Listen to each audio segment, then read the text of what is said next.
특별히 어려운 상황 가운데서도 이렇게 귀한 시간과 기회를 마련해 주신 우리 김현찬 원장님 너무나 감사드리고 또 이를 위해 섬기시는 모든 분들 참으로 감사를 드립니다. 팬데믹 시대가 되니까 이렇게 만났던 우리의 만남들이 얼마나 귀한 만남들이었는지를 다시 한번 생각해 보게 되고요. 네, 여러분들과 조만간에 에드워즈를 통해서 다시 이렇게 만나볼 또 서로가 논의하고 사실 여러분들 만나면 그렇지 않습니까? 컨퍼런스를 하게 되면 사실은 이 발표 시간보다도 서로 얼굴 보고 교제하고 이야기 나누면서 에드워즈에 대한 어떤 고민들을 같이 나눌 수 있는 시간들이 저희에게 제약되어 있는 것이 참으로 안타깝고요. 하지만 그럼에도 불구하고 또한 이런 문명의 이 길을 이용해서 이 에드워즈에 대해서 함께 고민하는 시간들을 가졌으면 좋겠습니다. 여러분들 제 오늘 발표도 사실은 죄송한데 제가 이렇게 강의 준비를 좀 철저하게 했어야 되는데 제가 이렇게 발제하듯이 그 논문을 읽는 것으로 이렇게 하도록 하겠습니다. 물론 제가 설명해야 될 부분들은 설명할 테니까 여러분들 자료집을 좀 보시면서 따라오시면 좋겠습니다. 내용이 어렵지가 않습니다. 그래서 여러분들 쉽게 따라오시리라 생각합니다. 먼저 들어가며를 말씀을 드리면요. 먼저 좀 읽어보도록 하겠습니다. 전 세계는 현재 코로나19로 인해 수많은 사람들이 고통과 죽음을 당하는 팬데믹 상황 가운데 처해 있다. 질병과 고통의 문제는 아담의 타락 이후에 누구나 경험하는 보편적인 현상이지만 인류 역사상 이렇게 짧은 시간에 빠르게 세계 전체로 바이러스가 퍼져 엄청난 수의 희생자를 낳았던 유래는 중세 유럽의 흑사병 이후 찾아보기가 힘들 것입니다. 질병과 고통의 문제를 기독교 역사를 통해 고찰했던 켈리 카픽의 저서인 인바리드 호프에서 그는 이런 주장을 합니다. 죽음과 함께 고통의 문제들에 대해 심리적인 거리를 두고 멀리하고자만 하는 현 세대의 모습을 비판하면서 신앙의 선조들은 죽음을 포함한 질병과 고통을 일상의 자연스러운 현상으로 기꺼이 받아들였고 기독교 신앙에 기반한 실천적인 방법을 통해 매우 적극적으로 응답해 왔음을 지적합니다. 제가 사실 이 에드워즈 이 연구를 시작하게 된 동기가 바로 여기에 있는데요. 이 인바리드 호프에서 이 켈리 카픽이 우리 신앙의 선조들은 참으로 이 고통과 죽음과 질병의 문제를 물론 현대의학이 발달하기 이전이지만 일상으로 받아들였다. 그리고 그것을 하나의 삶의 모습으로 받아들였는데 우리는 그것을 지나치게 떨어져서 생각하지 않느냐. 지나치게 이렇게 멀리 거리감을 두고 생각하는 것. 이것이 여러분들 사실은 고통의 문제를 바라볼 때 우리가 일상의 문제가 아니라 너무 부정적으로 바라보게 한다는 지적을 하고 있습니다. 결국 이 책을 제가 읽으면서 그러면 조나단 에드워즈는 과연 어떤 고민들을 어떤 질병과 고통의 문제들을 겪었고 그가 이 질병과 고통을 어떻게 과연 해석했을까에 대한 고민을 하게 되었습니다. 그래서 이제 제가 이 연구를 시작하게 되었고요. 쭉 여러분들 들어가면서 이제 제가 이야기하고 있는 부분은 이 글이 어떻게 구성되어 있는가인데요. 첫 번째 먼저 에드워즈가 겪었던 질병과 죽음의 문제가 과연 어떤 문제들이었는지를 한번 살펴보았으면 좋겠다라고 하는 것이었고 그 다음에 이제 그렇다면 그 질병과 고통과 죽음을 어떻게 신학적으로 해석했을까 바라보았을까 이것이 우리에게 도움이 되지 않을까 싶었고요.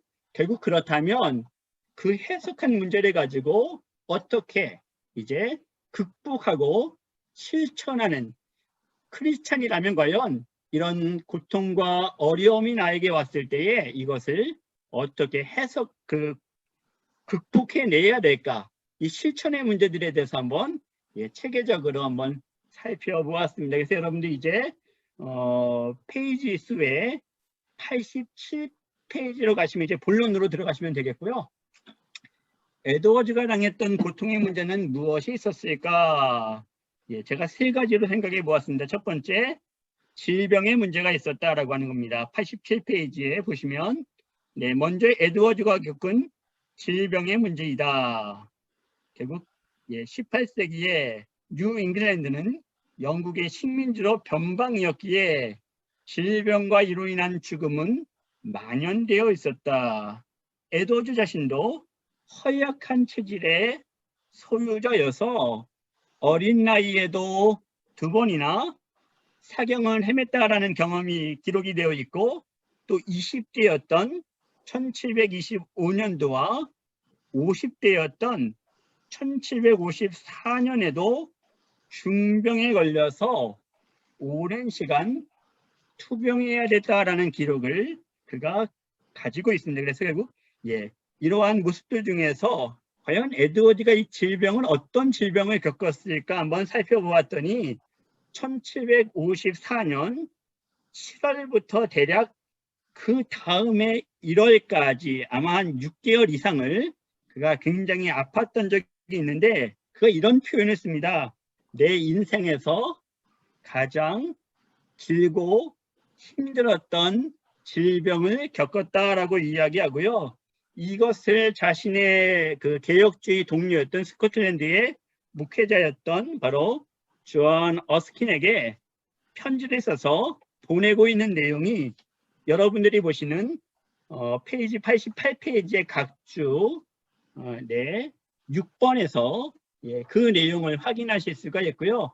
결국 그 6번 다음에 제가 읽어보면 아직 의학이 발달되지 못한 18세기에 허약한 에드워즈는 다른 동시대인들처럼 질병이나 고통의 문제에 일상적으로 노출되어 있었으며, 치료와 회복을 위해 위에 나오는 진화껍질 외에도 방울뱀, 임상 등을 성취하는 민간요법을 이용하고 있는 모습을 여러 기록들에서 발견할 수가 있습니다. 결국 그 위에도 여러분들 여러 질병과 고통의 문제를 이야기하고 있고요.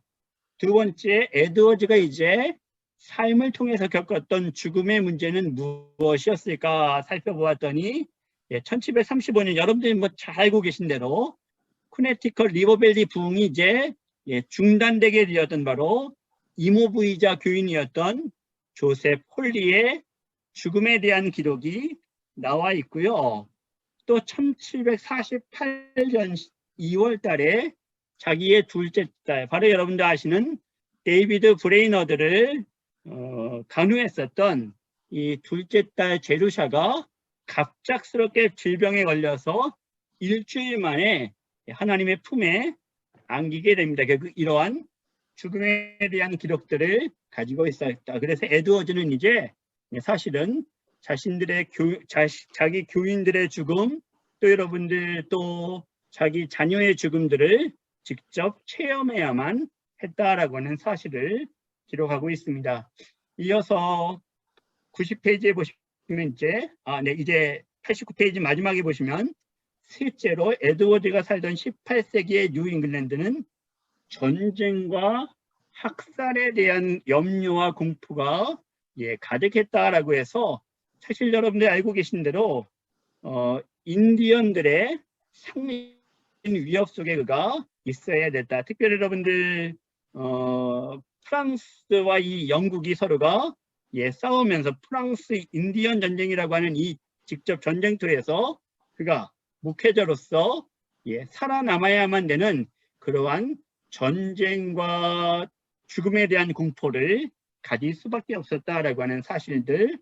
또 여러분들 하나 더 제가 고민했던 것이, 사실은 지금 여기에서는 육체적인 질병과 고통, 죽음의 문제만을 고민했는데 고통을 여러분들 조금 더 사회적으로 해석해 봤습니다. 그래서 에드워즈가 여러분들 아시는 대로 그 노스햄튼 교회에서 사임하고 나오게 되었을 때에 사임 후에도 여러분들 목회자가 제대로 초빙되지 않아서 12번이나 그 교회에 가서 탐탁치 않는 그 얼굴들을 보면서 설교를 해야만 되는 그 목회자로서 여러분들 정말 느껴야 되는 그 비참함이라고 하는 것. 저희 아버님도 목회자시거든요. 그래서 정말 이 모습을 여러분들 잠깐 생각만 해도 이게 얼마나 고통스러울까 싶어서 사회적인 고통의 문제로 이런 고통들을 당하지 않았을까라고 해서 몇 가지를 이렇게 점검해 보았습니다. 이어서 여러분들 이제 91페이지에 보시면 에드워즈와 고통의 해석에 대한 이야기가 나오는데요. 첫 번째 고통과 하나님의 섭리의 문제입니다.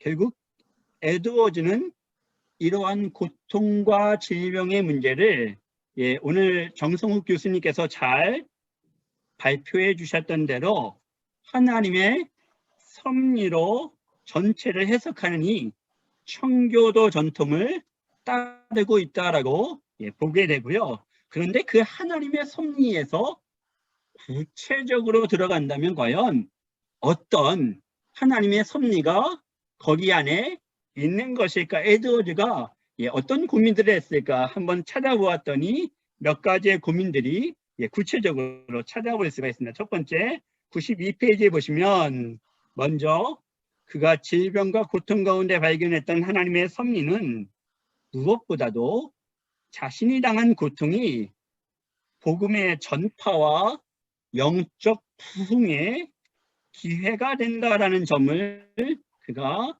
항상 하나님의 뜻을 붙잡고 있었다라고 하는 사실입니다. 일주일 만에 악화된 병으로 죽었던 제루샤를 이제 추모하고 기념하면서 장례식 설교를 하는데 그가 장례식에 참석한 교인들에게 영적으로 자신을 되돌아볼 것을 권면하면서 죽음을 준비하는 기회로 삼을 것을 권면하고요. 여기에 더하여서 그녀의 죽음이 새로운 대각성과 개혁이 일어나는 계기가 될 수 있다면 오히려 자신에게는 커다란 위로가 될 것이다. 여러분들 목회자로서 자기의 딸이 죽었는데 이것이 비록 아버지로서는 너무나도 마음이 아프고 힘든 상황이지만 이 기회를 토대로 해서 만일 하나님께서 영적인 부흥과 복음의 놀라운 역사가 일어나는 그러한 사역으로 사용하신다면 자기는 거기에 따르겠다라고 이야기를 하고 있다라고 하는 사실이죠. 여러분들 이 사실 고백은 에드워즈가 이미 체험으로 했던 고백이지 않겠습니까? 커네티컷 리버밸리의 부흥이 사실 여러분들 노스햄튼 교회의 젊은이들이 갑자기 죽음을 당하면서 이제 장례식 설교와 그들이 칭의론 설교를 통해서 은혜를 받으면서 놀라운 부흥의 역사가 일어났었기에 자기 딸의 죽음도 자기 딸의 죽음까지도 하나님이 이렇게 사용하실 것을 소망하고 있는 그런 에드워즈의 모습을 볼 수가 있고요. 특별히 조셉 벨라미에게 보내는 자기의 편지에서도 하나님이 영적인 축복으로 우리의 큰 상처를 갚아주시도록 우리를 위해 기도해 주기 바란다라고 이야기하고 있는 그런 에드워즈의 모습을 볼 수가 있고요. 둘째로 이제 생각해 볼 수 있는 것은 에드워즈가 이러한 질병과 고통의 문제 가운데서 찾았던 하나님의 섭리는 바로 자기 점검의 기회였다라고 하는 사실입니다. 셀프 이그제미네이션 잘 아시는 대로 청교도들이 여러분들이 가장 경계했던 것이 신앙의 위선자가 되어지는 것. 이렇게 생각해 보니까 정말로 제가 오늘 이렇게 강의를 따로 준비를 했는데 사실은 제 강의 내용이 우리 정성욱 교수님과도 내용이 연결되어지고 또 사실은 우리 전에 오덕교 교수님이 강의하셨던 내용과도 연결되어지는 것 같습니다. 결국 그는 자기 점검의 기회로 삼아야 될 것을 이야기하면서 결심문에서 이런 내용들을 이야기합니다. 8번에서 보시면 맨 마지막에 나의 죄와 비참을 하나님께 고백하는 기회로 삼자. 10번에는 내가 고통을 느낄 때 순교의 고통과 지옥의 고통을 생각하도록 하자. 또 여러분들 57번에 보시면 불행과 불운에 대한 염려가 생길 때 나의 의무를 다했는지를 한번 점검해보고 나의 의무를 다하도록 하자. 그리고 그런 사건들이 일어난 것은 하나님의 섭리라고 생각하자. 이러한 그의 자기점검의 기회로 삼고 있는 에드워즈의 모습을 볼 수가 있고요. 이제 여러분들이 95페이지로 넘어가시면 세 번째로 에드워즈는 질병과 고통을 하나님의 섭리 가운데 부정적으로 본다면 그리스도인들에 대한 경고의 의미로 해석할 수가 있다라고 해서 그가 코스틀리 워닝이라고 하는 값비싼 경고다라는 이러한 표현을 그가 사용을 하면서 자기의 두 아들에게 보냈던 편지의 내용을 제가 이야기했고요. 그 다음에 여러분들 또 보신다면 우리가 잘 알고 있는 바로 진노하시는 하나님의 손안에 있는 죄인들이라는 그의 설교에서 하나님의 섭리를 이렇게 표현하고 있습니다. 여러분 각주 23번의 내용을 보시면 좋겠습니다. 하나님께서는 악인을 세상에서 지옥으로 보내는 수많은 방법을 가지고 있습니다. 그러므로 하나님이 어떤 순간에 악인을 멸망시키고자 기적을 행하거나 정상적인 섭리의 과정에서 벗어날 필요가 없습니다.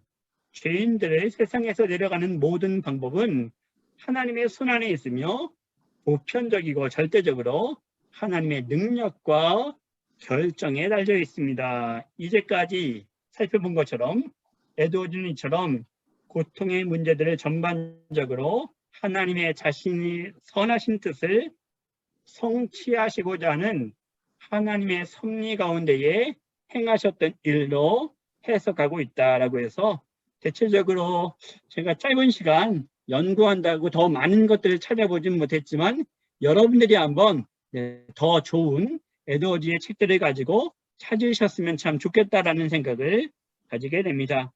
이어서 여러분들 악과 고통의 실제성인데요. 악과 고통의 실제성에서 제가 이야기하고 싶은 것은 그렇게 중요하진 않고요. 악과 고통의 문제를 매우 실제적인 관점에서 에드워즈가 바라보았다라는 이야기를 하면서 여러분들이 요 사이에 사람들이 이야기한 대로 정신적인 현상이나 여러분들 어떤 그런 이런 생활과 떨어져 있는 문제가 아니라 정말로 사탄과 악이라고 하는 존재 그리고 이 여러분들 질병과 죽음의 문제는 실제다라는 것을 그가 해석했다라고 하면서 심지어 사탄의 실제를 그가 여러 가지의 모습으로 묘사하고 있는 것을 우리가 볼 수가 있습니다. 각주 여러분들 26번 뒤에 보시면 에드워즈의 사탄은 세상에 군림하면서 모든 사람을 쉽게 자기의 통제 안에 들 수 있는 권한을 가진 존재가 바로 사탄이다라고 이야기를 하고요. 심지어 여러분들 그가 교회에서 쫓겨나게 되는 성찬 논쟁을 통해서 그가 이런 이야기를 합니다. 노스햄튼에서 아주 오래전에 세워져 나라 전체에 널리 퍼진 스토다드의 교리와 관대한 실천에 대해 반대 의견이 나오자 사탄이 크게 두려워하고 있다. 결국 진리의 선 에드워즈가 이런 선한 싸움을 싸울 때에 아마도 사탄은 크게 두려워하고 있다라는 표현까지 하고 있다라고 하는 사실이고요. 이어서 여러분들 그 내용을 보시면 이제 에드워즈가 그래서 사탄이 사람들을 무너뜨리는 무기도 이렇게 표현하는데 그것이 바로 조세폴리와 같은 우울증과 같은 것이 바로 이런 성도와 영적인 부흥을 무너뜨리는 도구다, 사탄의 도구다라고까지 표현을 하는 것을 볼 수가 있고요. 결국 98페이지에 넘어오시면 에드워즈에게 악과 고통의 문제는 두려운 실제였기 때문에 죽음 앞에 놓인 인간의 연약함과 비참함을 그가 매우 생생하게 표현하고 있다라고 하는 사실입니다. 그래서 그가 그 다음 여러분들이 각주에 보시면 30번에 보시면 사람이 죽음의 고통과 두려움에 왕과의 싸움에 직면할 때 그의 얼굴이 얼마나 일그러지는가. 두 눈은 해숙여져 흐린 초점으로 바라보고 입으로는 가쁜 숨을 몰아쉰다. 생명이 있고 건강할 동안에는 아주 아름답고 기쁨을 주던 외모가 죽음 앞에서는 불쾌하고 역겨운 모습이 되어버린다라고 해서 굉장히 여러분들 인간이 당해야 되는 고통의 모습을 굉장히 실제적으로 묘사하고 있다. 심지어 여러분들 욥의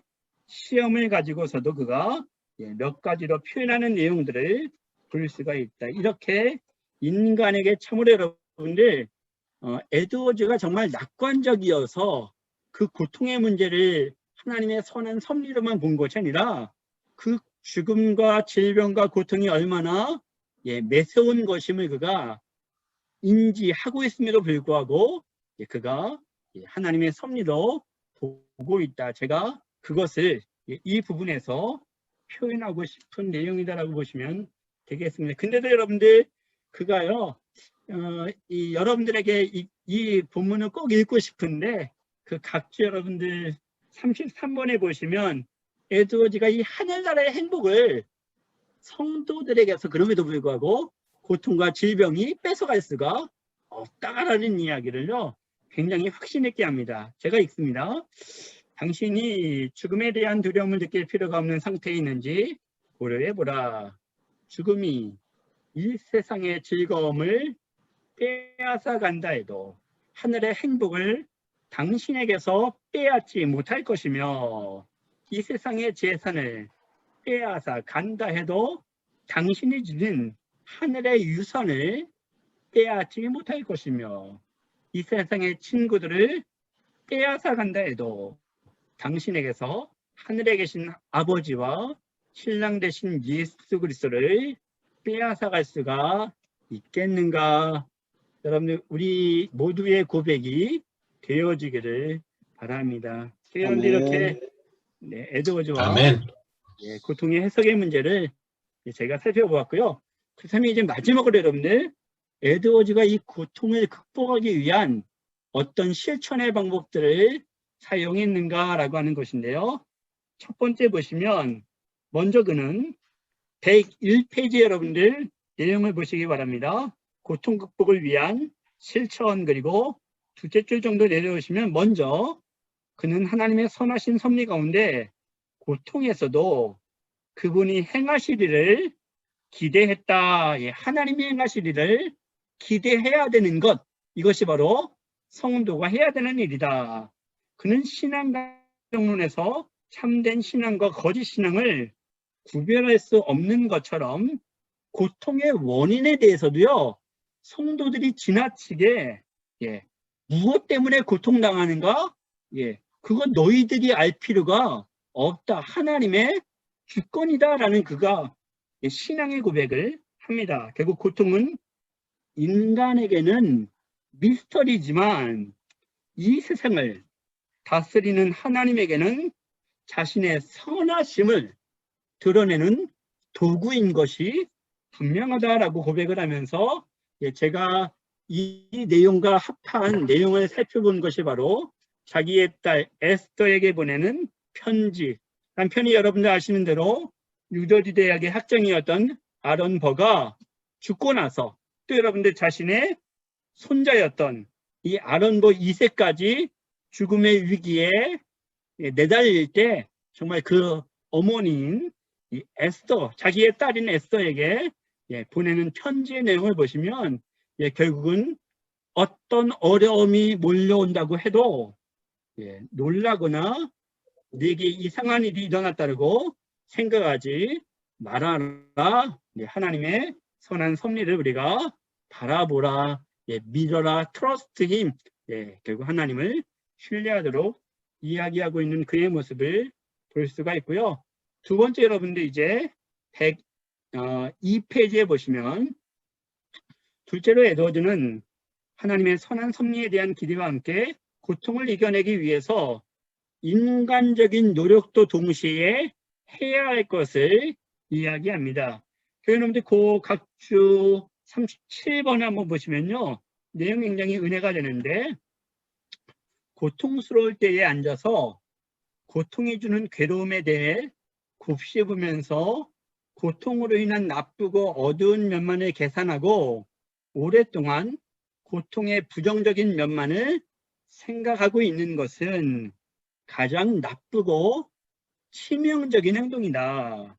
그리고 또한 다른 사람들에게 고통에 대해 말할 때 우리가 할 수 있는 가장 나쁘게 말하며 고통에 대해 떠들어대는 것은 계속해서 새로운 고통을 만들어내며 옛 고통을 더 크게 키우는 것일 뿐이다. 반면 이와 반대로 행동하면 고통을 줄일 수가 있다. 만일 우리가 고통이 주는 긍정적인 측면을 계속해서 생각한다면 또한 고통에 대해 다른 사람에게 말할 때 우리가 할 수 있는 한 그 고통들이 아무것도 아닌 것처럼 취급한다면 우리는 스스로 그 고통이 대수롭지 않다라고 여기게 될 것이며 실제로 그 고통은 상당히 사라지게 될 것이다. 여러분들 적극적으로 고통에 대항할 것을 이야기하는 에드워즈의 모습을 볼 수가 있습니다. 그리고 103페이지에 넘어오셔서 셋째로 에드워즈는 이제 그리스도의 인내의 모범을 가지고 이야기하는 것으로 그리스도께서 극한의 형벌을 그가 견뎌내고 인내하셨던 것처럼 우리들도 참아내고 인내해야 될 것을 권면하고 있는 모습을 그의 특별히 그리스도의 탁월하심이라는 설교의 내용에서 이용하는 것을 볼 수가 있습니다. 이어서 여러분들 마지막으로 이제 104페이지에 오시면 제가 오늘 꼭 여러분들께 권하고 싶은 부분은 바로 이 부분인데 마지막으로 주목할 에드워즈의 고통 극복의 방법은 바로 동료들과의 서신 교환을 통한 교제의 회복과 위로였다라고 하는 사실입니다. 이를 통해 서로의 소식을 알리면서 자연스럽게 상대방을 위한 중복 의도가 이루어졌다. 근데 제가 여기서 이야기하는 게 바로 뭐냐면요. 사람이란 존재는 결국 여러분들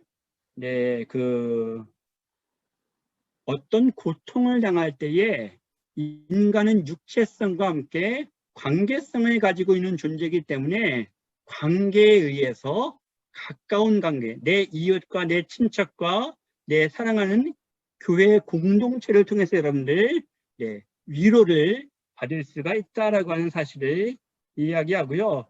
근데 여러분들 문제가 있어요. 이 사실은 제가 읽었던 그 초기의 그 서론에서 여러분들 제가 인용했던 카픽은 인바디드 호프에서 그 신앙의 공동체가 중요하다. 그래서 내가 질병과 고통을 당할 때 내 교회에 있는 신앙의 공동체가 서로가 위로하고 힘을 줘야 된다고 얘기하는데 문제가 뭐냐면 여러분들 에드워즈는 이 교회에서 쫓겨나야만 됐다. 또 여러분들 목회자였기 때문에 자기의 속 이야기를 성도들과 이렇게 나눌 수가 없는 모습이 분명히 있었다. 그런데 여기서 제가 찾았던 게 바로 뭐냐면 은혜를 받았던 건데 에드워즈가요 서신 교환을 해요. 근데 대서양을 넘어서 여러분들 잘 아시는 그의 개혁주의 동료들 있지 않습니까?